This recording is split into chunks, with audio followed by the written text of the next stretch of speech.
Welcome back to the Flex the Diet podcast. I'm your host, Dr. Mike T. Nelson. On this podcast, we talk about all things to increase muscle, improve performance, improve body composition, do all of it without destroying your health. And today we've got a super cool topic that's more related to enhancing performance. This is on the topic of microdosing, certain types of psychedelics. And we've got on the program today Dr. James Fadiman and Jordan Gruber. Super stoked to talk to these guys. They have a new book out. It's entitled Microdosing for Health, Healing, and Enhanced Performance by Dr. James Fadiman, Jordan Gruber. It's really good. I actually picked it up myself and really been enjoying it. Was super stoked to have them on the podcast. You may recognize Dr. James Fadiman was one of the first people I ever saw talk about the concept of microdosing. And in the podcast today, we talk about a wide range of things of how microdosing became a thing, what are the differences between a macro, a very large dose of these compounds, and a small microdose. Hint, it is radically different in terms of the just effects that you will feel, which I think overall is a good thing. I think this allows the use of microdosing to be much more common. We talk about the research, our experiences with it, and how this may enhance your performance. And also, how did they get into this? I was reading Dr. James Fadiman's research, oh man, many years ago. Side note, this is for entertainment purpose only. None of this is medical advice in any way, shape, or form. As of this recording in the US, many of the compounds we talk about are Schedule 1 federally illegal substances. Hopefully that may change, but as of this recording, they are currently illegal. So there are legal ramifications that possibly can come with this. Some states have opted to decriminalize them in different areas. Obviously, if you are living outside the US, legislation and laws are quite different in different countries. So, really enjoyed this conversation. Big thanks to them for coming on the podcast. And as I've talked about in the past, I have done higher doses of primarily ayahuasca. This was down in Costa Rica. I'll link to the podcast. I've talked about that. And if you have any questions or any thoughts on this, I would really love to hear from you. And another good part is that they are doing their best to collect as much data as they can on what are the experiences people have had with microdosing. So we give all the links to that. So I would encourage people, if they have had experiences, to please submit them there. They are collecting this data. They are going through all of it. What's great about that is it gives us an idea of, one, what are people experiencing? What are they using it for?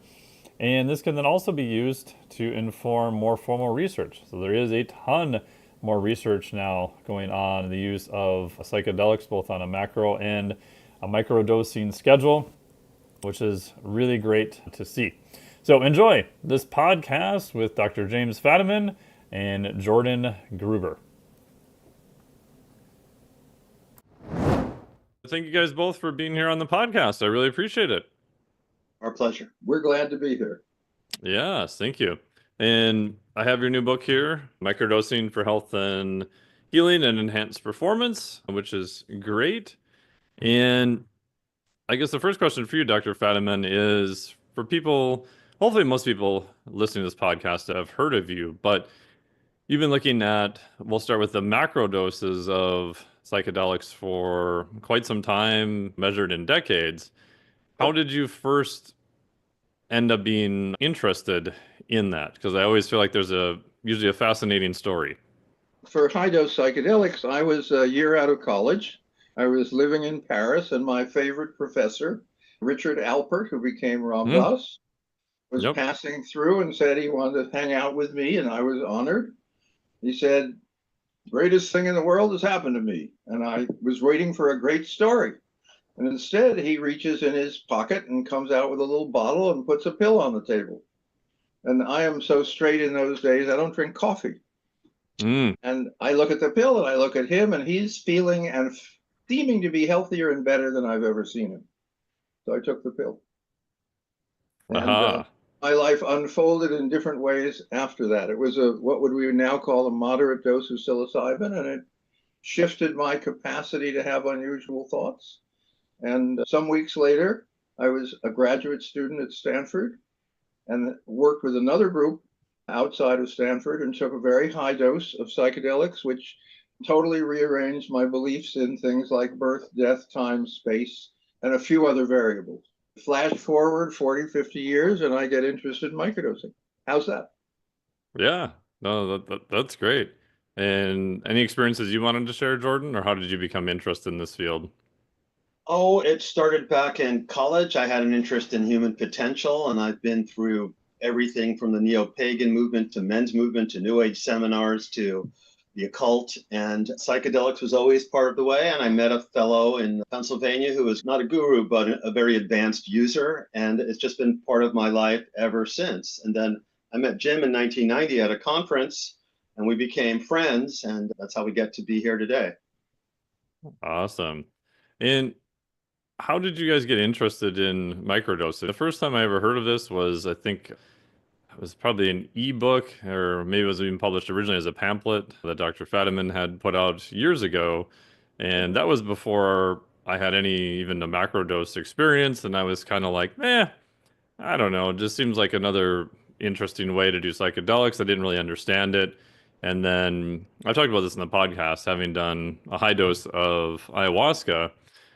I then looked back at the microdosing stuff and I was like, oh, maybe there's some benefits here without having to go through the whole macrodose experience, which I think can be useful for people. But again, it comes with a lot of cautions of set and setting. And like you said, having a lot of your whole belief systems like put in one of those little the snow globes and shaken up for a Yes. while. Oh, I was not interested in microdosing at all. I was only interested in very high doses. But I had a lunch with a friend in Santa Cruz, and he talked about Albert Hoffman, who created LSD. And in his 90s, he was taking very low doses. And he said they were very good for walking in the woods and thinking. And my friend was very excited by that. And I thought, I couldn't care less. That's nothing about transcendence, the magic of God speaking to you directly. But I got a little curious because I am, and I asked some friends in Santa Cruz if they would try this little super low dose. And they came back and said, yeah, I feel really nice. And I thought, that's nice. And then they came back the second day and said, I feel just as nice. That was the first Hmm. time that something went off in my mind because normally we talk about a substance, it's in your body, it has a lot of effects, it leaves your body and it doesn't have any more effects. And here was this super little nothing that seemed to have a 2 day positive beneficial effect. And I started exploring from there. And as you pointed out, microdosing has none, you can define it really as saying everything you know about high doses, it's not that. It doesn't distort your visuals. It doesn't open your head to magical thinking. You don't find yourself on another planet in another earlier life. All of the adventures and wonderful things that high doses have done. And what we're now seeing, and I'm thinking of Connor Murray, UCLA, who said it very nicely, it looks like that the correct dose for psychedelic substances is the microdose because it has beneficial effects and remarkably few other effects. And that the higher doses, which need setting, situation, care, and also make sure you don't do anything else for the day, those are what we might call overdoses.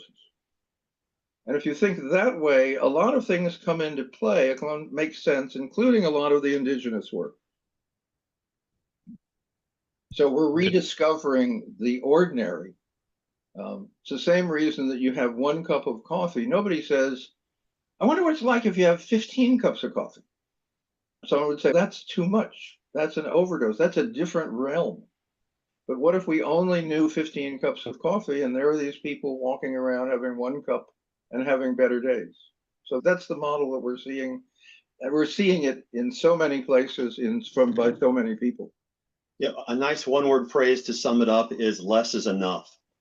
We are pretty well hooked into the idea that you have to have more, and we're finding less is enough. Yeah, that's a good way of thinking about it.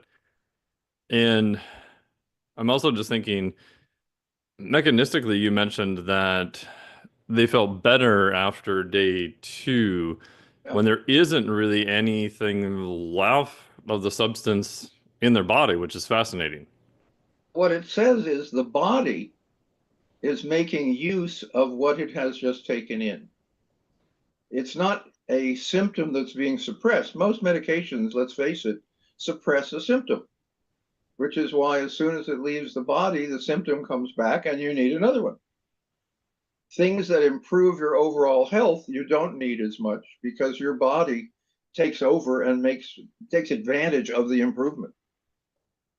But Another way go of ahead. thinking of it, Mike, is that someone gave us the analogy of imagine taking 100 micrograms of LSD once in a month or 10 micrograms 10 times. You get the same amount of new information comes into your body either way. You learn the same amount, but which way are you likely to be able to remember more? Which way are you going to be able to use more? So as microdosing gets going, and remember, it's not just a microdose, it's on a pattern or a schedule or protocol. As it gets going, we know that the neuroplasticity is real and that it begins building. We know that the anti-inflammatory effect is real and it begins building. We know that the general tendency to bring us back into a healthier state of self, to equilibrium and homeostasis, is real. And all of that keeps going, and you learn how to use it on the microdose. You have plenty of time to take it in and integrate it and make use of it without having to go through the trauma or minor trauma of a big dose, which it can always be intense by definition.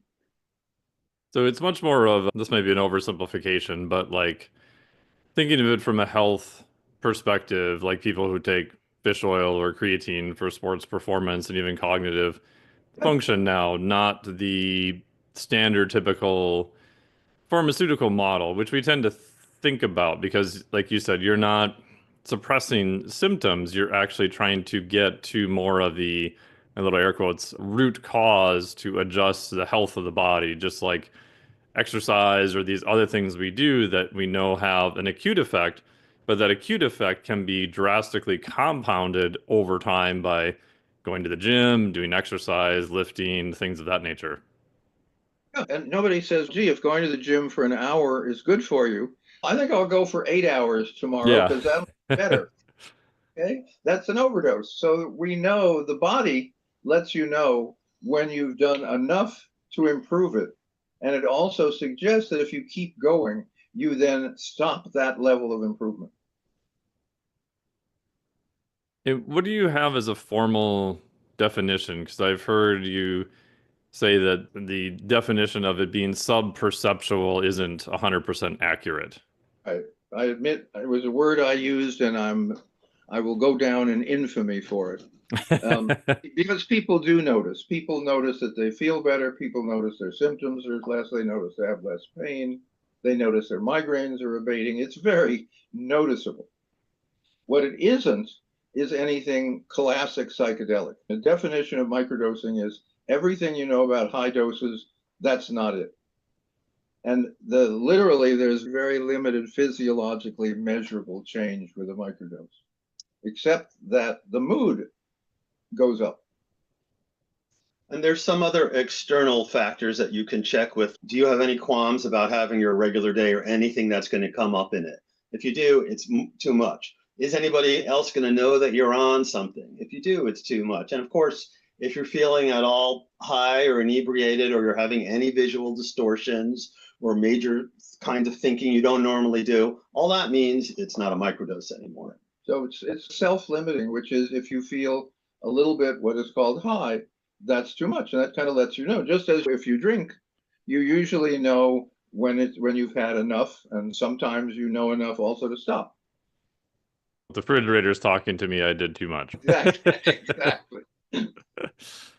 What are common doses and also I guess, substances would overlap in that. I'm thinking of, like, commonly I've heard psilocybin and LSD are common, but for frame of reference, like, can you educate us on a macro dose and then what is considered more of a microdose?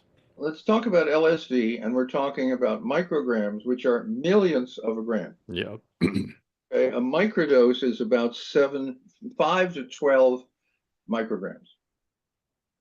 Tiny, tiny. And another way of just the bigger frame is that we've said for a long time, and everybody seems to agree that a microdose is generally 1/10 to 1/20th of what a full recreational dose of something would be. So if LSD, a full recreational dose, is 100 micrograms, then a microdose is, as we said, 5 to 12 or somewhere around there. If psilocybin, if a full dose is about 3 grams, then about 0.3 grams at the high end, and then going down below that is the microdose. But we keep finding that people are taking less or at the bottom end of the ranges and having very effective results. So again, less is enough. So would the recommendation be to start very low and see what you feel, and then only if necessary, slightly go up from there? That's exactly It was almost right. like the inverse, because I know everyone in the US culture at least wants to be like, I want to start high and then I'll just back off a little bit from that. What we know is if you want to climb a high mountain, you start by climbing a low mountain. This is normal behavior, is you don't start with excess. And what we have found is if people say, I think I'll start low, we say start lower than that. Start low enough so you think you'll have no effect. That will give you a base. And then you can raise it slightly until you have the desired effect, which again is not anything external. It's a feeling of the symptoms you're interested in are less. The mood that you're looking for is more. As one young man said, I only take it when I have a coding problem. So some people just use it for intellectual use. Again, starting low gives you maximum control and minimum possibility of any problem. Therefore, it's a kind of common sense way of doing it. Nice. One of the big things I've noticed with it, primarily using a microdose of psilocybin, probably off and on for going on maybe 3 years now, is initially I did it more often, and then now I just do it on a Right? as needed basis. And the biggest difference I found was maybe a little bit of mood, but I found especially for writing or creative stuff, it just felt like I could come up with better word selection that were more not something I would pick, but yet felt like it was the right word, especially when I was doing a rough draft, or especially when I was editing, like trying to find different ways of saying the same thing. I found that it was like super useful for that. Had we had this discussion before we finished the book, you would have gotten a small little quote for that because it's a really good way of seeing that your cognitive capacities were improved, not off Hmm. the charts, but improved. And I've helped a lot of journalists who've interviewed me, and I've said, hint, it's really good for first drafts. And I've gotten a lot of letters back that said, hey, man, that's true. So that's one of the ways that we see it being used in academics. It's used by students, it's used by people who are trying to pass tests. It improves your normal capacity to do what you do just enough better that you notice it. And your own description was really wonderful. I want to take us back just a second. You were Yes, talking please. about going slow. If you have enough time, start really slow, and a few days later, see, and then that's exactly the right way to start. But the other way of being conservative that makes sense is using a conservative protocol or schedule. So there's different protocols. One of them is named after Jim, the Fadiman Hmm. protocol, and that's you're on day 1, you're off day 2, you're off day 3, and then you're back on day 4. So that's the most conservative protocol, and for many people that works really well because it gives you plenty of time to experience that second day effect, including we have research that sleep on the second day is really much better. An actual study was done on that. And then the third day, you're just doing a full reset. So I like to recommend the conservative Fadiman protocol for people if they're to get going with it. Yeah, that's great because and I've looked at some of the research on the different protocols, and it's right now across the board. And I agree that with anything that has the potential for having big changes, like just being more conservative, starting low, seeing how it goes for you, I think is a much more sane approach, at least to me. And one of the things that we found is some people say, I started at the lowest dose you recommend, and it was way too much. What do you recommend? And so what do we say? How about taking a tenth of that? And what we have is a lot of people, not a huge number of people, but enough people say, I actually function better at 1/10 of the lowest dose you published. And they call themselves the micro people. And that's just because human variation is very large. There's another group that doesn't have much of an effect until it has a much larger dose than we recommend.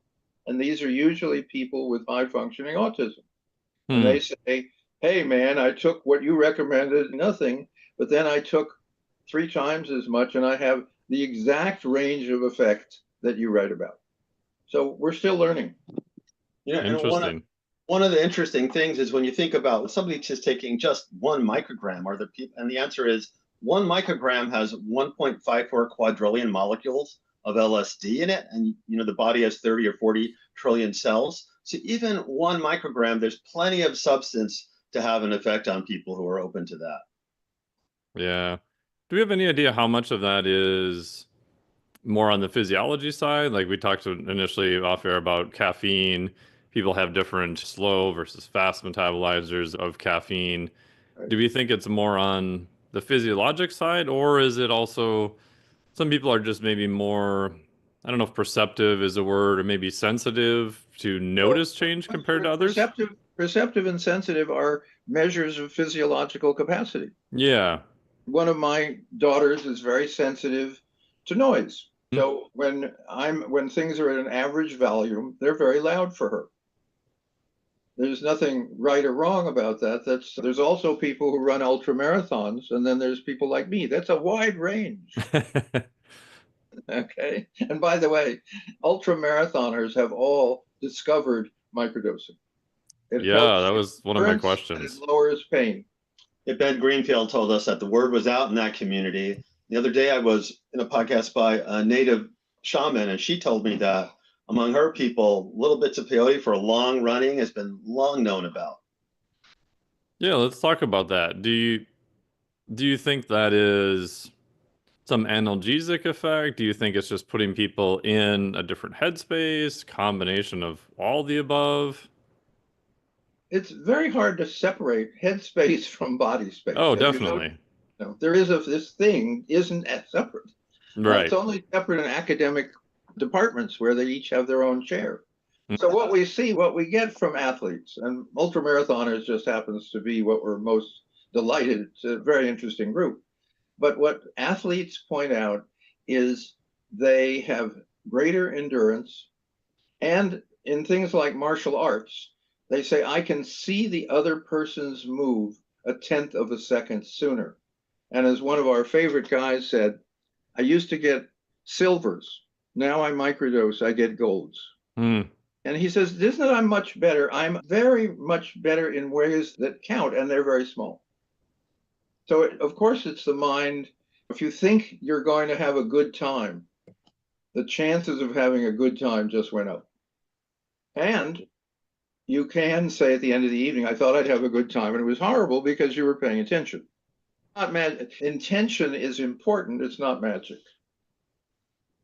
We also have in different native traditions the notion of hunting acuity and stamina. So yeah, have been used for who knows how long for hunting as well. And I think there is some data on LSD in terms of visual acuity and some other metrics. Is that correct? Yeah, we know that LSD increases literally your visual acuity. And it also increases, more importantly, your capacity to focus. So when you were using it for the writing, what was happening is that you were able to stay in what we call the zone longer and better, but it was still using only your capacity, it's just using them better. But if you look at ads for running shoes, they all say it'll make you run better. They don't really say shoes run better. And so what's exciting about this is we divvy up the benefits of microdosing between physical and mental benefits and for conditions, and then for enhanced performance. And then the enhanced performance is things like art, creativity, writing, music, but it's also volleyball and wrestling and running. And it seems likely to me that eventually there will be aficionados at the edge of performance in every physical endeavor who are going to check out and see whether microdosing helps whatever it is that they're into in particular. I'm guessing it will. But also partly mental, partly physical. Let's take one more sport that's even more Yeah. popular than everything Jordan has mentioned. Years ago, I got a note that said, if people figure out what this is good for your libido, you got a real product, man. And so what we looked at, and people do report better sex, okay, but they report it in two different ways. One possibility is simply more arousal, more energy, etc., more libido. The other is more awareness of the other, more sensitive to the other, more wanting the other to have pleasure. And either of those will improve people's sexual life. Microdosing appears to do some of both. No, that's fascinating.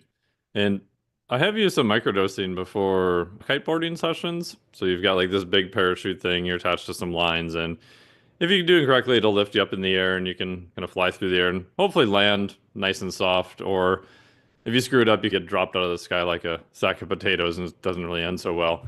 But the thing I've noticed is that you've got a very short period of time sometimes to make a decision. Am I going to really bring the kite down fast so I can land soft? Am I going to bail out on this? Or learning new things like just being able to, as weird as it sounds, but see what's actually going on.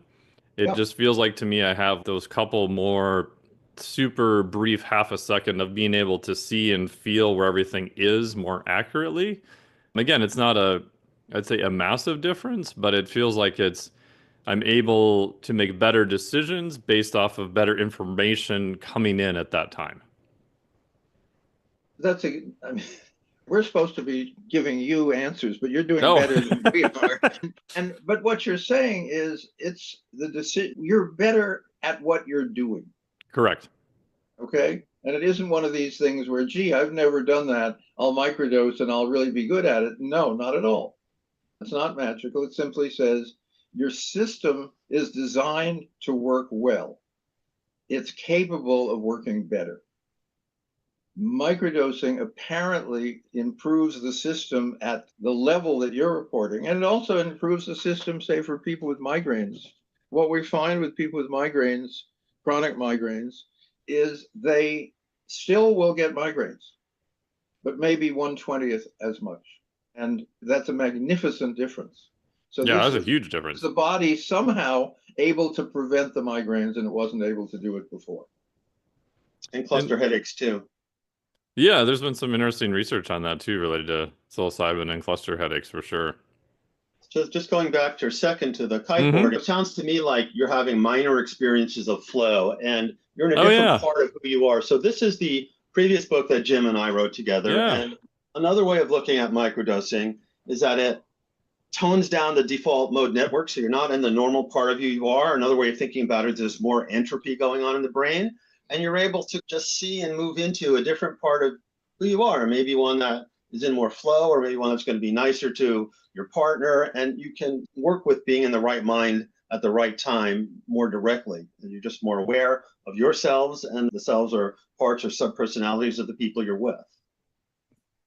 And how much of this do you think has longer term benefits? So I'm thinking of the increase in neuroplasticity. So one of my little theories, not just my theory, but that if you take substances that can increase neuroplasticity, that neuroplasticity isn't always a good or a bad thing. It depends on what do you direct it to do. It could be a negative if you're doing things that are negative. You could learn bad habits.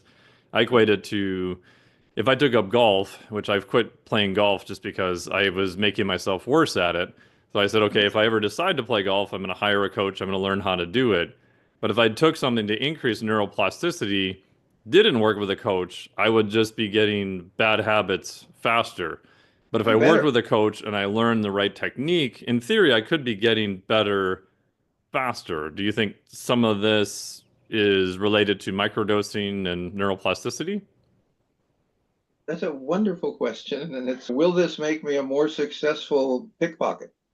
Yeah. The answer is probably yes. Yeah. Will it make you think that being a pickpocket is not a good thing to do for your soul? Maybe. Yeah. High doses will probably suggest that you Yeah. get an occupation because that isn't using your higher self very well. But when we're talking about something that improves functioning, we're not making a moral judgment. But I think you are right. And we use an analogy from Andrew Huberman and then expand the analogy. Andrew said that when you take a large dose of a psychedelic, it's like you're using a big lever and you're prying open a boulder. And the boulder, which is rolling through the village of your mind, is neuroplasticity.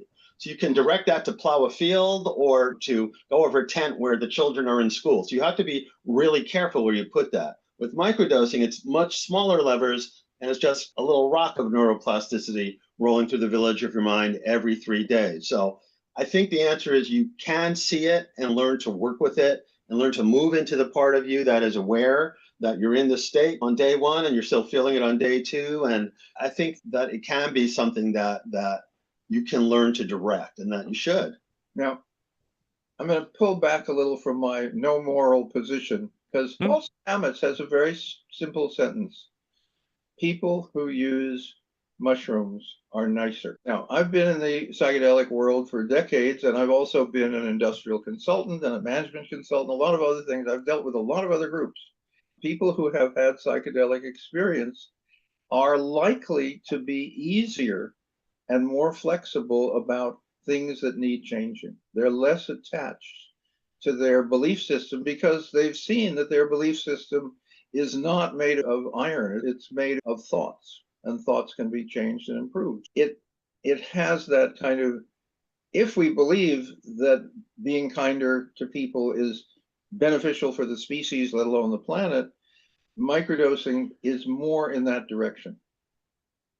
Yeah, I find that interesting because I think exactly what you said. You have, at least on a macrodose level, you have the awareness of what may actually be going on, and you also have the increased flexibility, maybe cognitive flexibility to do something about it too. So maybe those people also have more awareness, and they also have, from a neuroplasticity level, the ability to maybe go more in that direction of the awareness. So the end result is that their phenotype does become more cognitively flexible. Yeah, cognitively flexible is really a remarkable statement, okay? We have an educational system that more and more kind of presses you into a little tight space and says, this is the way to truth, called science, and there really isn't another way. And cognitive flexibility says, my curiosity doesn't stop at the edge of the page. And that microdosing allows me greater use of my own cognitive flexibility. Awesome. And I liked your point, Jordan, about the difference between the kind of the high dose and the lower dose. So I think of the high dose, there's some data showing it may even open up critical periods in the brain again, or we have these increased longer periods of neuroplasticity. But I think you also have a much greater responsibility at that point too, of making sure you get most of the things correct. Or if you scale back to a microdose, you maybe would have it before a training session or you're doing a skills session. Okay, and now it's going to work maybe through that. Maybe you don't take it the next day and so on. So you've got these small changes over time. You don't have these huge levers that you're opening up and hoping that the other things I get during that increased time are more correct. It's more fine tuning over time than these kind of more massive changes. Yeah, the massive changes are fine for certain kinds of things. Oh, But sure. for instance, if someone is taking microdosing, which they do for chronic pain, the pain, even if you take a high dose, you will probably not have the feeling of pain for the day, but you'll have it back the next day. What you're microdosing is you are reducing the parts of you that produce the pain. And it's much more like how you get muscle strength. And the system, your body says, I don't really like pain, but it's really useful for emergencies.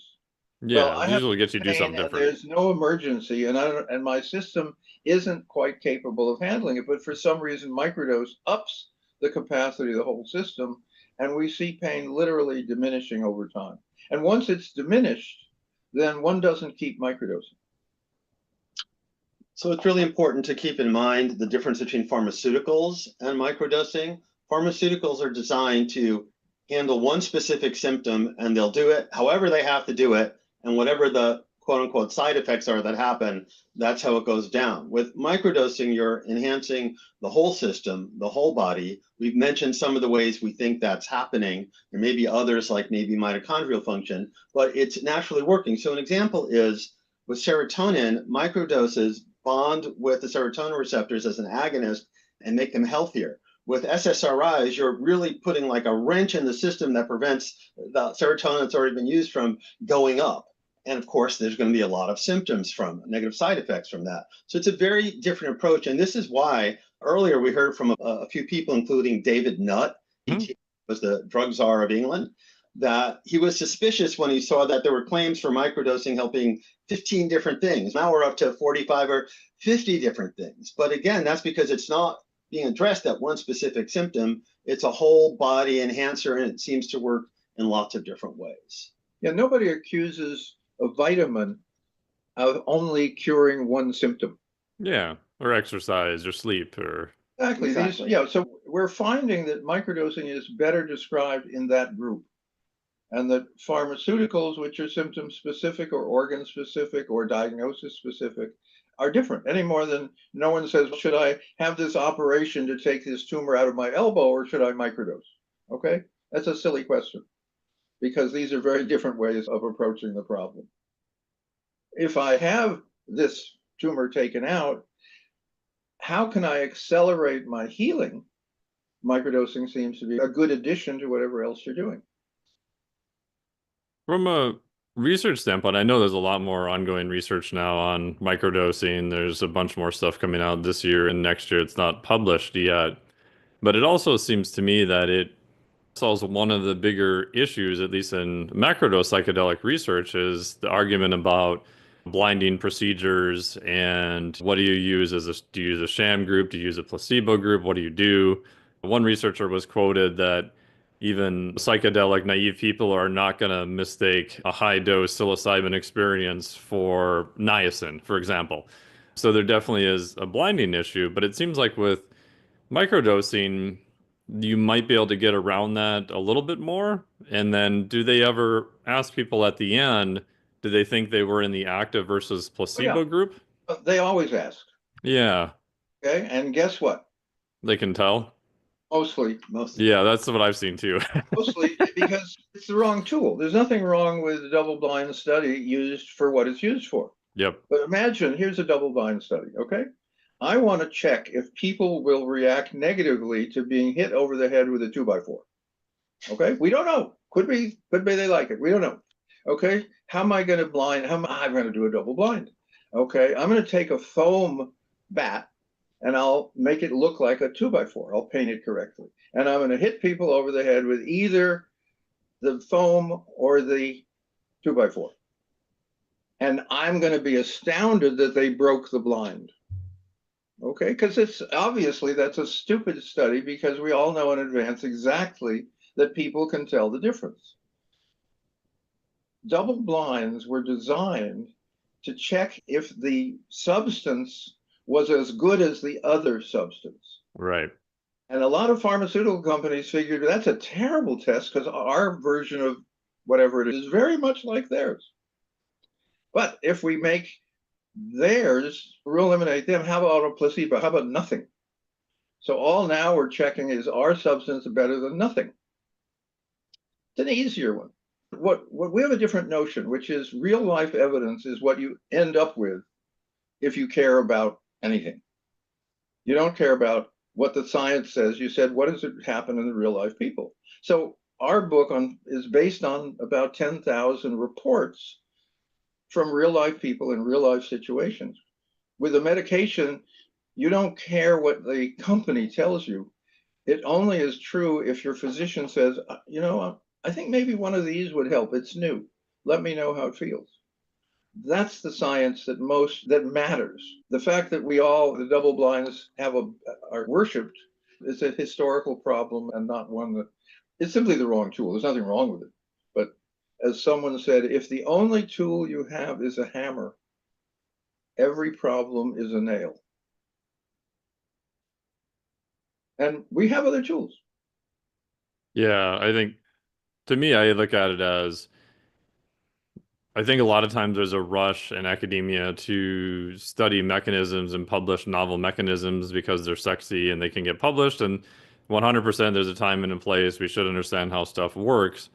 However, I would argue what you guys are saying too is the first question is, does the thing you're looking at work? Does it move the needle, regardless, placebo, not placebo, whatever? Did the thing that you're looking at, did it get a result that would be considered a positive result? And then once we agree that this substance or this thing is seeing the results we want, okay, now we can do more of the smaller mechanistic work to see what's going on. Then it's worth it. There's some interest. Correct. Yeah. And Yeah, because also you know you're going in the right direction. Right. when you read the stories of people, one section of our book is about women's health issues, and it's called the Mothers of the Mushroom Survey. And generally speaking, you're not allowed to study anything having to do with pregnancy or breastfeeding, but they did the survey.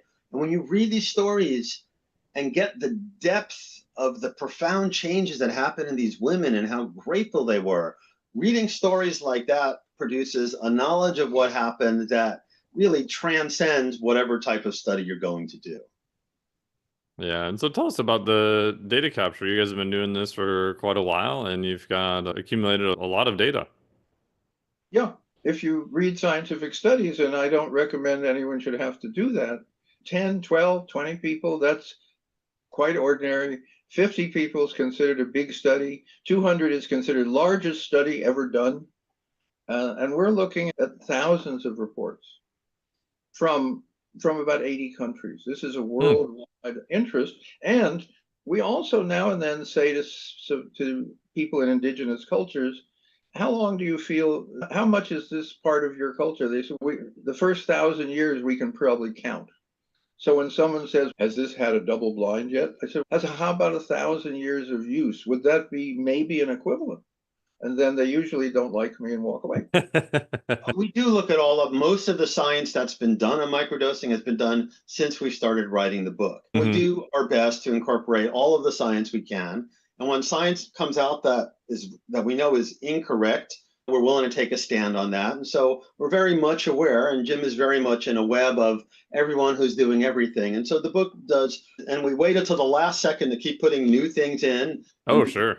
Murray, that's a very important study, and we just kept putting stuff in. So we're looking at everything. We start the science section with this quote from Jeff Bezos that says, if your anecdotes and your data disagree, your anecdotes, which we call real world evidence, are usually correct. And it's not so much that you mismeasured your data, it's that you're asking the wrong question. So we think that the science is really clear that it's A, not just a placebo, and B, it's really working in a wide variety of things for people. And that's also why it's spreading word of mouth. Now, let me ask you who are listening to us, microdosingbook.com, one word, microdosingbook.com, is our website where we take in stories. And we take in stories of interest. We put the best ones back out on the website. We correspond with people because this is live science. And since the book's been out, we've had a couple of just remarkable breakthrough cases in areas that we didn't cover in the book. Because again, if you have something that improves the body's functioning, there's a large number of things to look at. So we're still in our science mode, still working to make sure that when someone shares their story, and we let them know the reason you are sharing this story is only so other people will benefit. So that's a scientific model, but it's based on a kind of communal caring, which is a much older model. And you'll notice how far it's gotten. Jim didn't start being interested in this until 2009 and 10. He told me about it right about the same time, and I started working with it. He started asking these questions, talking at talks, reporters noticed, and there was a positive feedback loop or virtuous cycle of more reports, more information, more new in different areas, and then all the way up to Ayelet Waldman writing her book, and then Michael Pollan featuring Jim. And so we don't know if microdosing has gone like this. We don't know if it's going to go like this or at the top. But I think we're still pretty much at the beginning of getting clear what the general boundaries are, what it looks like, why it's important to take time off between doses and time off after several weeks of microdosing in most cases. So it's still coming together. We're learning. Also, it's more popular than we thought. There's if you go to Google search and you say, how many times did people look at microdosing? The last year, it whooped up to about 3 million. And I thought, that's a very big number. I'm going to mention that on a podcast. But then I looked at a study from the RAND Corporation, like 90% of its studies are mainly government and defense. They're not exactly a psychedelic site. And they estimate, US only, 8 million people took psilocybin last year. Now, here's the one that made us interested, which is they estimate half of that, 4 million, were microdoses. So we think it's really valuable for people like you to talk to people like us so that people can understand that there's a lot of information that may help them, both with their physical and mental conditions and just being more powerful and effective. And it's useful to find out.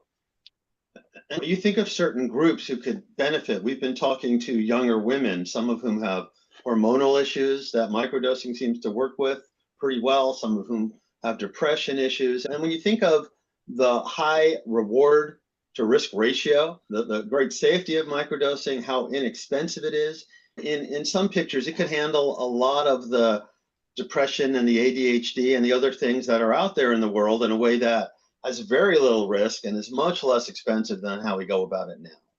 Rule of thumb in medicine is supposed to be do the least harm possible, which means if there's 10 medications for something, you don't start with the strongest one. Microdosing it makes sense in many cases to start with that because it has less side effects, it's less cost, it's less dangerous, it leads less observational problems, etc.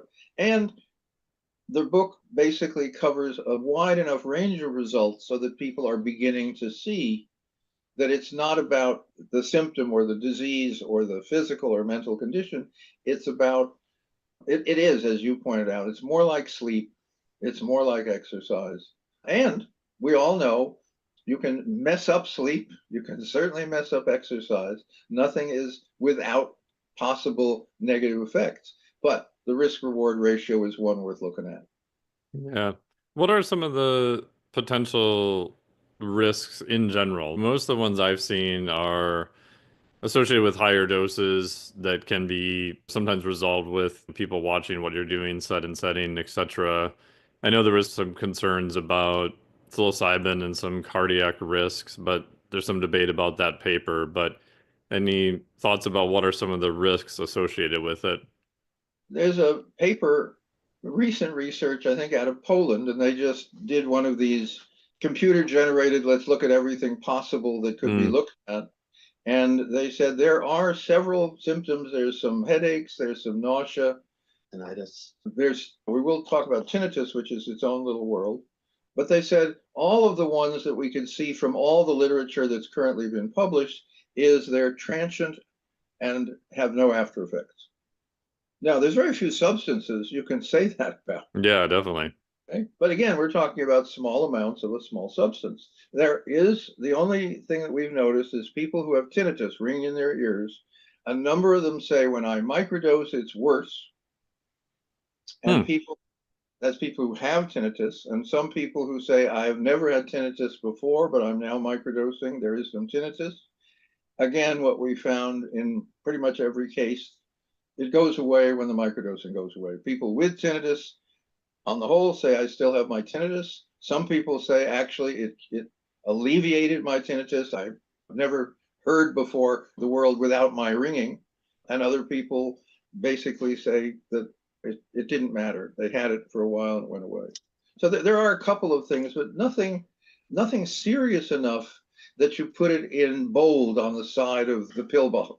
One is red-green color blindness, and people sometimes have tracers. And then there's this other thing about things that if you already have them, maybe you shouldn't microdose. One of them is anxiety, and that sort of depends on the kind of anxiety you have. We can talk about bipolar. It seems to be fine if people take it in the low part of their cycle. And in terms of people who have any history of schizophrenia or that sort of thing, we've never actually heard a case, somebody microdosing, and all of a sudden they have a full-blown schizophrenic fit or anything like that. And we have a few cases with schizophrenics that basically say high doses are terrible. Yeah. Microdoses clear my head. So that's just, again, all we have is real life evidence. Because again, when I was worrying, and I said to my friends, I see on your research you say, but don't take people who've had a psychotic episode. Don't take people with schizophrenia. Don't take people keep them out of your study. I thought, you must know something. So I wrote them, these are friends, and I said, is there any evidence that these people would have a bad experience? And I got back usually their papers, sometimes underlined in yellow. And it basically said, we don't have them in our study. So I wrote a second round and says, does anyone have any actual evidence that it hurts someone? No. Is there a good reason not to have them in your study? You bet. Imagine I have someone who's bipolar in my study. Yeah. 9 months later, they have an episode. I'm blamed. Okay, so science is not quite as pristine and neutral as it likes to be. Same thing with the heart valve issue. There's no evidence. It's never right. They have a model that's based on rats, and it's a different substance. And we were at a talk, and a guy who's a pharmacologist got up and got really agitated that we weren't taking it seriously enough. And we're like, if you find evidence, we'll be the first people who want to know, and we'll figure out who maybe should not microdose based on that. But right now, they're just making it up. Yeah. Awesome. So I assume the book is most places now, or where's the best place that people can find the book? Stores and online are the two places that we know of. We're not in spas yet. Yeah, it sounds like you're working on it. If you go to microdosingbook.com and you click on the order, it will take you to a page that, based on where you live, will list bookstores other than Amazon. Oh, nice. You can find a local bookstore, or that's how we recommend. And also, the audio version is narrated by a great narrator, Kaleo Griffith, and because we wrote the book in a question and answer format, audio is perfect for it. You get one chunk at a time, and that's what you have listened to, and you listen to one question. Each question stands on its own. So people seem to really be enjoying the audiobook. Yeah, people are actually buying the audio at a much higher level than we would have anticipated compared with most books. So it's really good. Very cool. And give us the web address again if people want to report their microdosing experience.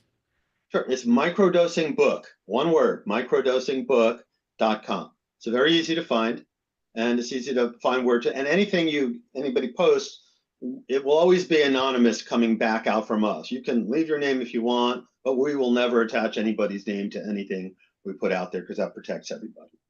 Great. And do you guys have any social media or anything else people can find more about all the great stuff you guys are doing? We're just building a YouTube channel that's in process. It's going to be Fadiman and Gruber, followed by a colon, and probably microdosing, many selves, and more. But if you YouTube either microdosing or either of our names, there's more information than you want. Yeah. And if you go to the webpage where it says events, we have a list of all of the podcasts and talks we've been in, which is now about 20, and links to most of them. So you'd say, why would somebody listen twice to the same thing? But each host is different and has a different focus. And some of them are interesting, and some of them have famous celebrities interviewing us. So it's a lot of fun, actually. Yeah, we also have a couple of bookstore videos up there if you're curious what happens when you go and listen to an author. Because we're very strong on the people in the audience, their questions matter, rather than we pontificate for 45 minutes and then sign books. Which is a lot of fun, by the way. Yeah. Awesome. Thank you guys so much for all your time, and thank you both for all your great work over the past many decades, and the research and all the stuff you're doing. It's awesome to see, and it's nice to see that there's actual some data behind this and collection of more data, which will hopefully spur on more people to then justify the research they're doing, and everything will just kind of keep doing more and better, which is great to see. Well, it's also nice to talk to someone who's knowledgeable and comfortable and a nice role model of you've used these substances in both ways, totally different ways, high doses and low doses, and here you are, functional. Yeah, I'm still functional so far. Still kiteboarding. Yeah. Okay. Awesome. Well, thank you Thank you so much. Appreciate it. Pleasure. All right. Bye-bye. Bye. A great little actress. Yep, and getting smaller all the time. This podcast is for informational purposes only. The podcast is not intended as a substitute for professional medical advice, diagnosis, or treatment. You should not use the information on the podcast for diagnosing or treating a health problem or disease or prescribing any medication or other treatment. Always seek the advice of your physician or other qualified health provider before taking any medication or nutritional supplement, and with any questions you may have regarding a medical condition. Never disregard professional medical advice or delay in seeking it because of something you have heard on this or any other podcast. Reliance on the podcast is solely at your own risk. Information provided on the podcast does not create a doctor-patient relationship between you and any of the health professionals affiliated with our podcast. Information and statements regarding dietary supplements are not intended to diagnose, treat, cure, or prevent any disease. Opinions of guests are their own, and this podcast does not endorse or accept responsibility for statements made by guests. This podcast does not make any representations or warranties about guest qualifications or credibility. Individuals on this podcast may have a direct or indirect financial interest in products or services referred to therein. If you think you have a medical problem, consult a licensed physician.